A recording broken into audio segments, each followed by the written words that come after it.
Hi everyone, so today I will discuss about ruler measurement. But before that, let me introduce myself. So I am Danica Lukilaton and I am your teacher for today. So what are we waiting for? Let's start. So is anyone can guess what I am holding right now? Yes, you're right. So this is a ruler. So what is a ruler? A ruler is a straight strip or cylinder of plastic, wood, metal, or other rigid material, typically marked at regular intervals to draw straight lines or measure distances.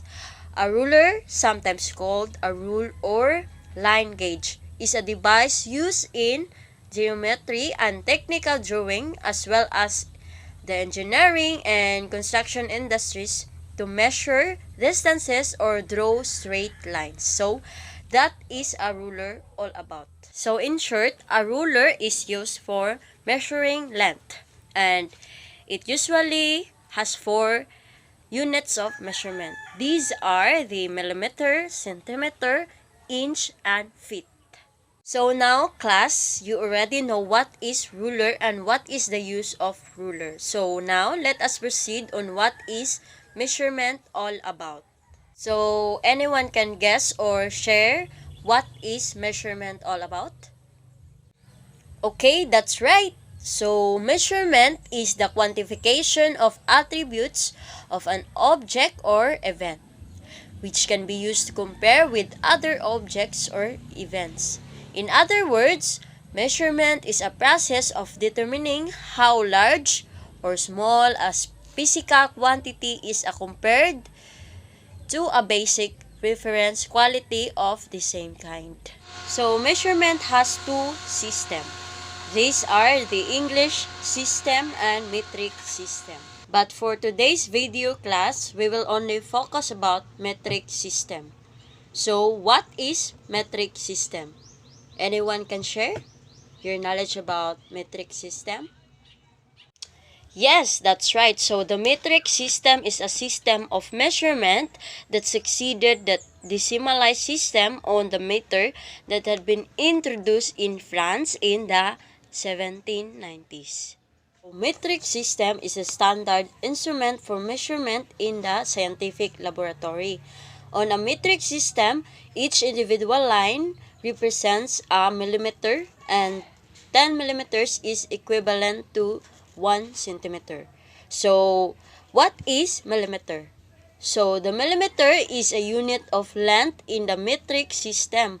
It is equal to 1,000 of a meter, which is the SI base unit of length. So, what is centimeter? Okay, so a centimeter is a unit of length in the metric system. It is equal to 100 of meter. Centimeter being the SI prefix for a factor of 1 over 100. Centimeter was the base unit of length now. So, deprecated centimeter, gram, second system of units. So, that is millimeter and centimeter was all about. So, class, you already know what is centimeter all about and also millimeter all about. So, now let's proceed to metric mensuration.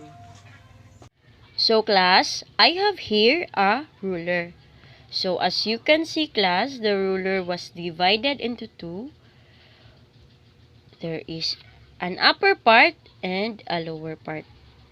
So, the upper part, class, is the metric system and the lower part is the English system. So today's video, class, we will only focus about metric system. So as you can see in the upper part, class, there are small lines here, small lines. So that small lines are called millimeter and these long lines are called centimeter, because centimeter is equivalent to 10 millimeters. So, let us check.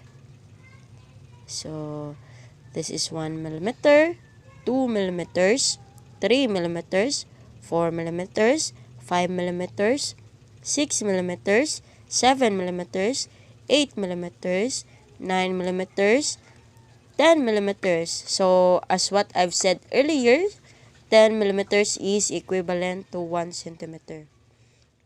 So, to make you more understand about metric mensuration class, I will give you some examples. So now class, let's identify how many millimeters and centimeters are there. So let's begin. 1 millimeters, 2 millimeters, 3 millimeters, 4 millimeters, 5 millimeters, 6 millimeters, 7 millimeters, 8 millimeters, 9 millimeters, and 10 millimeters. So here is 10 millimeters. So that is 10 millimeters. So as you've remembered, 10 millimeters is equal to 1 centimeter. So this here is 10 millimeters or 1 centimeter. So let's continue. So we already have 10 millimeters. So let's move to 11 millimeters, 12 millimeters, 13 millimeters, 14 millimeters, 15 millimeters, 16 millimeters, 17 millimeters, 18 millimeters, 19 millimeters, and 20 millimeters. So here is 20 millimeters. So 10 millimeters is equal to 1 centimeter. So here we have 20 millimeters. So 10 millimeters plus 10 millimeters plus 10 millimeters is equals to 20 millimeters. So this equivalent to 2 centimeters. So now let's continue. So we will start from 20 millimeters. So we will now begin in 21 millimeters, 22 millimeters, 23 millimeters, 24 millimeters, 25 millimeters, 26 millimeters, 27 millimeters, 28 millimeters, 29 millimeters, and 30 millimeters. So we have here 30 millimeters. So it is equal to 3 centimeters. So let's proceed. 31 millimeters, 32 millimeters, 33 millimeters, 34 millimeters, 35 millimeters, 36 millimeters, 37 millimeters, 38 millimeters, 39 millimeters, and 40 millimeters. So we have here 40 millimeters. So it is equivalent to 4 centimeters. So let's proceed to the last part. So we will start in 41 millimeters, 42 millimeters, 43 millimeters, 44 millimeters, 45 millimeters, 46 millimeters, 47 millimeters, 48 millimeters, 49 millimeters, and 50 millimeters. So we have here 50 millimeters. So it is equivalent to 5 centimeters. So as you can see, we have the total of 50 millimeters. And the total of 1, 2, 3, 4, 5 centimeters. So for further explanation class, I will give you some examples. So here is the number 1 example. So as you can see, class, here is the starting point and the end point is located here. So in order for us to identify what is the exact centimeter and millimeter of this example. So we just need to count each. So let's start. Here is 1 millimeter. Here is 2 millimeters, 3 millimeters, 4 millimeters, 5 millimeters, 6 millimeters, 7 millimeters, 8 millimeters, 9 millimeters, and 10 millimeters. So we already have 10 millimeters. So let's move to 11 millimeters, 12 millimeters, 13 millimeters, 14 millimeters, 15 millimeters, 16 millimeters, 17 millimeters, 18 millimeters, 19 millimeters, 20 millimeters. So we have here 20 millimeters. So let's move to 21 millimeters, 22 millimeters, 23 millimeters, 24 millimeters, and the last one is 25 millimeters. So we already have the millimeter. So total of 25 millimeters. So it is equivalent to 2.5 centimeters. So to identify the centimeter here, class, you just need to add point here or move point at the center here, so that it will become 2.5 centimeter.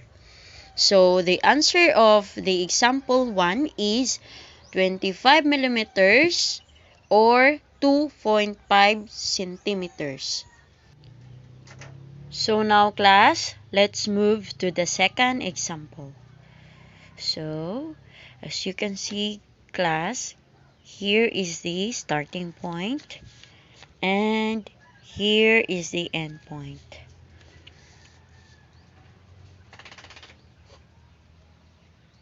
So we have to start here. So class, remember, the starting point is always 0. So here is 0.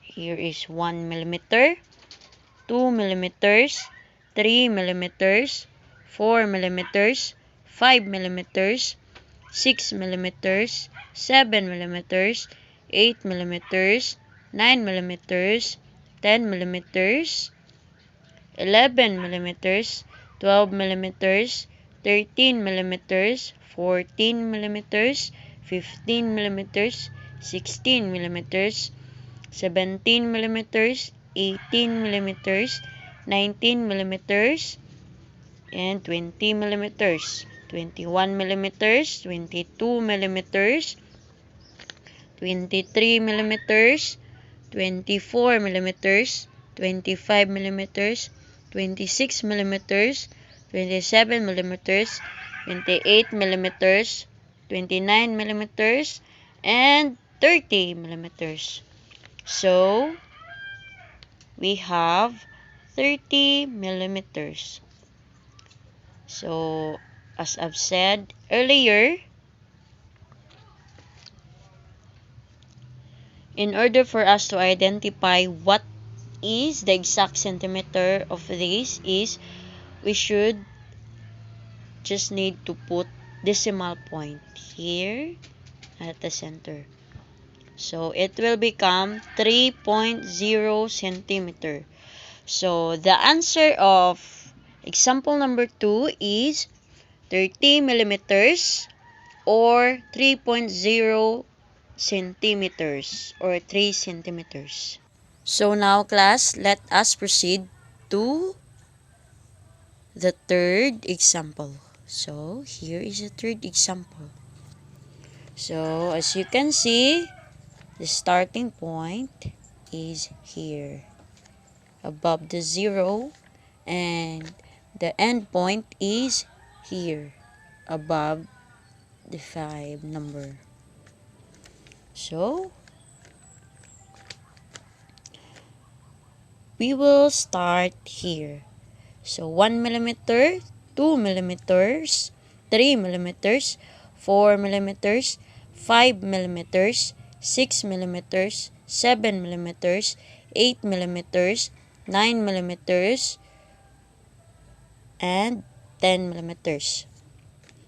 So, 11 millimeters, 12 millimeters, 13 millimeters, 14 millimeters, 15 millimeters, 16 millimeters, 17 millimeters, 18 millimeters, 19 millimeters, 20 millimeters, 21 millimeters, 22 millimeters, 23 millimeters, 24 millimeters, 25 millimeters, 26 millimeters, 27 millimeters, 28 millimeters, 29 millimeters, 30 millimeters, 31 millimeters, 32 millimeters, 33 millimeters, 34 millimeters, 35 millimeters, 36 millimeters, 37 millimeters, 38 millimeters, 39 millimeters, 40 millimeters, 41 millimeters, 42 millimeters, 44 millimeters, 44 millimeters, 45 millimeters, 46 millimeters, 47 millimeters, 48 millimeters, 49 millimeters, and 50 millimeters. So we have here 50 millimeters, or we just need to put here decimal point, or so it is equivalent to 5.0 centimeter or 5 centimeters. So the answer for number 3 example is 50 millimeters or 5.0 centimeters. So now class, let us proceed to our fourth example. So as you can see, here is the starting point and here is the end point. So obviously, the starting point is here. So here is 0. So here is 1 millimeters, 2 millimeters, 3 millimeters, 4 millimeters, 5 millimeters, 6 millimeters, 7 millimeters, 8 millimeters, 9 millimeters, 10 millimeters, 11 millimeters, 12 millimeters, 13 millimeters, 14 millimeters, 15 millimeters, 16 millimeters, 17 millimeters, 18 millimeters, 19 millimeters, 20 millimeters, 21 millimeters, 22 millimeters, 23 millimeters, 24 millimeters, and 25 millimeters. So we have the total of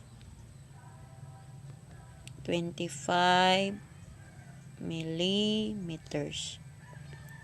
So I have said earlier that we just only need to add decimal point at the center.